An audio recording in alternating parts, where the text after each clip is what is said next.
बिस्मिल्लाहिर्रहमानिर्रहीम। अस्सलाम वालेकुम नाज़रीन, मैं हूं डॉक्टर अली और आप देख रहे हैं मेरा फेसबुक और यूट्यूब चैनल। नाज़रीन, बहुत अहम तरीन डेवलपमेंट है, बहुत बड़ी खबर आ रही है कि बन्नू कैंट के अंदर जो कल हमला हुआ है, उस हमले के ताने बाने इस्लामाबाद में मौजूद लाल मस्जिद और जामिया हफ्सा से जा मिले हैं। अहम तरीन तफसीलात नाज़रीन सामने आई हैं, इसकी तमाम तर डिटेल आपके साथ शेयर करेंगे। इसके बाद एक बड़ा और तबाहकुन ऑपरेशन जो है उसकी मंजूरी दे दी गई है, इसकी तमाम तर डिटेल्स भी आप जानेंगे। वीडियो की तफसील में जाने से पहले अगर आपने हमारे इस चैनल को सब्सक्राइब नहीं किया हुआ तो आपसे गुजारिश है काइंडली इसको सब्सक्राइब कर लें और बेल आइकन को जरूर दबा दें ताकि हमारी आने वाली वीडियो सबसे पहले आप तक पहुंच सकें। नाज़रीन, हम आपके शुक्रगुजार हैं जो आप हमारे वीलॉग्स को देखने के लिए वक्त निकालते हैं और कमेंट सेक्शन में अपनी मोहब्बतों का इजहार भी करते हैं।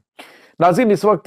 पाकिस्तान के ऊपर जिस तरह से दहशत गर्दों की जानिब से हमले किए जा रहे हैं, इसके हवाले से ताज़ा तरीन अपडेट हम आपको मुसलसल देते आ रहे हैं और मुसलसल आपको आगाह कर रहे हैं कि दहशत गर्दों के रूप में पाकिस्तान के अंदर छुपे हुए उनके सहूलतकार पाकिस्तान के अंदर बदअमनी फैलाने की आखिरी हद तक कोशिश कर रहे हैं। नाज़रीन, यहाँ पे आपको ये बताते चलें कि इस वक्त पाकिस्तान के अंदर जो सबसे बड़े और अहम तरीन चीज़ें हुई हैं वो कल बन्नू कैंट के ऊपर होने वाला तबाहकुन सुसाइड अटैक था। नाज़रीन, इस हमले की जो तफसीलात मैं आपको पहले इनिशियली कल शाम को ही जब ये हमला हुआ है उससे थोड़ी देर बाद जो ताज़ा तरीन तफसीलात थी वो आप तक हमने पहुँचाई, लेकिन अभी कुछ लेटेस्ट अपडेट जो है वो उससे रिलेटेड सामने आ रही हैं। नाज़रीन, आपको ये बताते चलें कि अभी जो तफसीलात हैं वो ये हैं कि तकरीबन अभी तक 24 अफराद शहीद और ज़ख्मी हुए हैं, जिनमें बताया ये जा रहा है कि तकरीबन जो 18 अफराद हैं वो ज़ख्मी हैं, जबकि 9 अफराद जो हैं वो शहीद हो चुके हैं, जिसमें औरतें और बच्चे भी शामिल हैं। और बुज़दिल दुश्मन की जानिब से एग्जैक्ट उस टाइम के ऊपर इन ज़ालिमों ने हमला किया है नाज़रीन कि जब लोग अफ्तार कर रहे थे, जब लोग कुछ नमाज की जानिब बढ़ रहे थे। तो इन ख्वारिज ने उस टाइम पे हमला करके तो बिल्कुल अपनी वो तारीख दोहराने की कोशिश की है। जिस तरह से इन्होंने मैरियट होटल के ऊपर अटैक किया था, तब भी रमज़ान मुबारक था और तब भी एक जो बारूद से भरा हुआ डंपर है उसको वहाँ पे एक सुसाइड बॉम्बर ने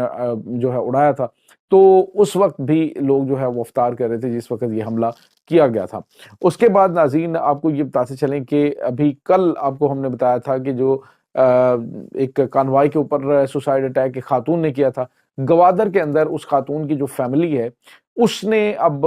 कहा है कि जो बीएलए वाले हैं वो हमारे ऊपर बहुत ज़्यादा प्रेशर डाल रहे हैं। उन्होंने कहा कि हमारी बेटी शदीद ज़हनी दबाव का शिकार थी और नाज़रीन, मैंने आपको पहले बताया था, हम आपको मुसलसल आगाह कर रहे हैं कि ये ख़वारिज ये करते क्या हैं कि ये ख़वातीन की या लड़कियों की ब्रेन वॉशिंग करते हैं। ब्रेन वॉशिंग करके उन्हें अपने साथ शामिल करते हैं, उनकी वीडियोज़ बनाते हैं, उनके साथ जो है वो रेप करते हैं उनका और उस वीडियो को जारी करने के हवाले से उन्हें धमकियां देते हैं और उनके सामने 2 ऑप्शंस रखे जाते हैं। पहला ऑप्शन ये कि उनकी ये जो वो सुसाइड जैकेट पहने और जो हमलावरों की जानिब से जो इन दहशतगर्दों की जानिब से डिमांड की जा रही है वहां पे जाके वो अपने आप को उड़ा लें। और दूसरा ये कि सोसाइटी में वो इस तरह उन्हें कर दें कि उनकी वीडियोस जो है सोशल मीडिया पे वायरल कर दी जाए और वो खवातीन किसी को मुंह दिखाने लायक ना रहें और जिंदा रहते ही वो मर जाएं और या सुसाइड कर लें। तो अब नाज़रीन बिल्कुल इसी तरह उन्होंने कहा कि जी जो बीएलए वाले हैं वो हमारे ऊपर मुसलसल दबाव डाल रहे हैं कि जी हमारे ये चीज़ें जो हैं वो डिस्क्लोज ना की जाए, लेकिन उन्होंने बताया कि जी हमारी बेटी जो है वो शदीद दबाव में थी और यही चीज़ हम मुसलसल आपको बता रहे हैं कि ये दहशतगर्द, ये ख्वारिज इस वक्त इस तरह के हथकंडे इस्तेमाल करें। अब जो बन्नू के अंदर हमला हुआ है नाज़रीन, अब उसके ताने बाने जो हैं वो ज़रा थोड़ा सा नोट कीजिएगा कहाँ पे मिल रहे हैं। आपको याद होगा मैंने आपको वीडियो दिखाई थी चंद दिन पहले लाल मस्जिद में मौलवी अब्दुल अजीज जो है वो एक गन पकड़े हुए अपने ढाटा पोश कुछ ख्वारिज के साथ मौजूद वहां पे सिक्योरिटी फोर्सेस को पाकिस्तानी रियासत को धमकियां दे रहा था कि तुम आओगे तो मैं तुम्हारे ऊपर हमला करूंगा और तुम मुझे मार दोगे तो मेरे शागिर्द तुम्हें नहीं छोड़ेंगे। नाज़रीन, ये शागिर्दों से मुराद वो छोटे छोटे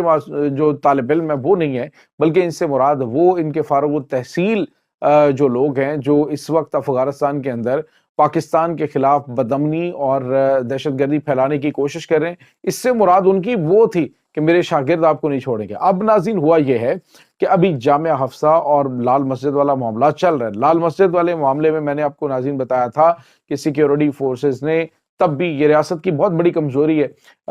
اور اداروں کی کمزوری ہے کہ وہ بندہ جس نے لال مسجد کا سب سے بڑا کرتا دھرتا تھا اور اس وقت یہ وہاں سے برقع پہن کے بھاگا اور پھر پاکستان ٹیلی ویژن کے اوپر اس کو لا کے بتایا بھی گیا، سارا کچھ اس کو دکھایا گیا اس کا، لیکن اس کے باوجود یہ بندہ ابھی تک لال مسجد میں بیٹھا ہوا ہے اور وہاں پہ بیٹھ کر سازشیں رچا رہا ہے۔ سوال یہ پیدا ہوتا ہے کہ اگر واقعی یہ سب کچھ حقیقت تھا تو پھر اس کو وہاں سے ہٹایا کیوں نہیں گیا اور ابھی دوبارہ اسے پنپنے کا موقع کیوں دیا گیا ہے اتنا عرصہ؟ اور اب جب دوبارہ سے وہ ریاست کو آنکھیں نکالنا شروع ہو گیا ہے تو اس وقت جو ہے وہ فورسز وہاں پہ پہنچتی ہیں، اس سے پہلے یہ سب کچھ کیوں نہیں کیا جاتا؟ بہرحال ناظرین، اس کے تانے بانے اس طرح مل رہے ہیں کہ بنو حملے کے حوالے سے اس کی جو ذمہ داری ہے وہ حافظ گل بہادر گروپ، جو TTP دہشت گرد گروپ ہے، اس نے قبول کیا۔ ناظرین، حافظ گل بہادر جو ہے وہ اس وقت افغانستان کے اندر اپنے بل میں چھپا بیٹھا اور وہاں سے پاکستان کے اندر یہ حملے کروا رہا ہے، اور اس میں حافظ گل بہادر گروپ کی جانب سے کیا کہا گیا؟ اس نے کہا ہے کہ یہ رد عمل ہے اس ایکشن کا جو اس وقت جامعہ حفصہ اور لال مسجد کے خلاف لیا جا رہا ہے۔ ناظرین، یہ سب سے بڑا پوائنٹ ہے، یاد رکھیے گا کہ میں نے آپ کو بتایا تھا کہ جو اس کی مراد تھی مولوی عبدالعزیز کی کہ ہم وہاں پہ میرے شاگرد آپ کو نہیں چھوڑیں گے، اس سے مراد ان کے وہ شاگرد ہیں۔ ناظرین، یہ جو حافظ گل بہادر ہے یہ بیسیکلی آپ کو پتا ہے کہ یہ کبھی پاکستان کا حامی ہوا کرتا تھا، یہ TTP جو دہشت گرد ہے ان کے خلاف تھا اور جماعت اسلامی کا بڑا ایکٹیو رکن تھا یہ حافظ گل بہادر جو ہے۔ اور اس کے بعد یہ ہوا کہ یہ فتنہ الخوارج کے ساتھ جو ہے 2004 کے بعد سے آنورڈ یہ شامل ہوا ہے، اور اس کے بعد اس نے پاکستان کے خلاف دہشت گردانہ کاروائیاں شروع کر دی کہ جب پاکستان کی مسلح افواج نے جو فٹا کا علاقہ تھا وہاں پر دہشت گردوں کے خلاف آپریشن شروع کیے، اور وہاں پہ ان کے کچھ جو اہم ترین لوگ تھے، حالانکہ یہ مطلب ریاست کے ساتھ ملا ہوا تھا، یہ ہم ریاست کے حامی ہیں، جس طرح سے آرمی چیف نے کہا کہ دوست نما دشمن، تو یہ پاکستان کے ساتھ اپنے آپ کو ملایا ہوا تھا، لیکن اندر کھاتے یہ افغان طالبان کے ساتھ اس کے تعلقات بھی تھے اور TTP کے جو لوگ تھے ان کے ساتھ بھی اس کے تعلقات تھے۔ لیکن جب یہ ایکسپوز ہوا ہے تو اس کے بعد اس نے ریاست پر حملے شروع کر دیے اور اس کے بعد یہ افغانستان چلا گیا اور اب وہاں پہ پوزیشنیں تبدیل کر رہا ہے۔ اب وہاں سے یہ سٹیٹمنٹ جاری کی گئی ہے کہ یہ جو کچھ رد عمل ہے یہ چھوٹا سا ٹریلر ہے اس چیز کا جو کہ جامعہ حفصہ اور اس کے بعد لال مسجد کے خلاف کیا جا رہا ہے۔ تو ناظرین، اس کا مطلب آپ سمجھ لیجئے کہ جہاں جہاں پہ فتنے کی بنیادیں ہیں اب ان کو ختم کرنے کا وقت آ گیا۔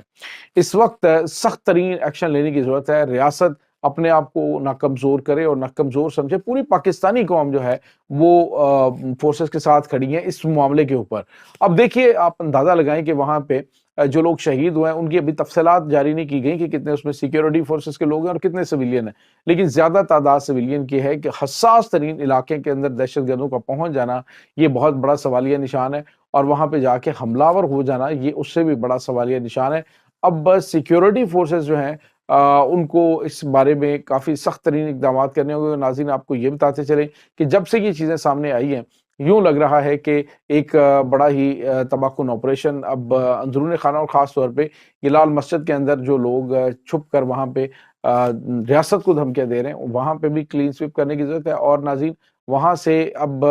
کوئی صورت نہیں بچے گی کہ لال مسجد اور جامعہ حفصہ کو شفٹ کیا جائے۔ یہ ناظرین اس وقت تازہ ترین اپڈیٹ چل رہی ہیں۔ اس تمام صورتحال کے بارے میں آپ کا کیا کہنا ہے؟ کمنٹ سیکشن میں اپنے خیالات کا اظہار ضرور کیجیے گا۔ انشاءاللہ بہت جلد ملتے ہیں ایک نئی ویڈیو میں، تب تک کے لیے اپنا بہت سارا خیال رکھیے گا۔ اللہ حافظ۔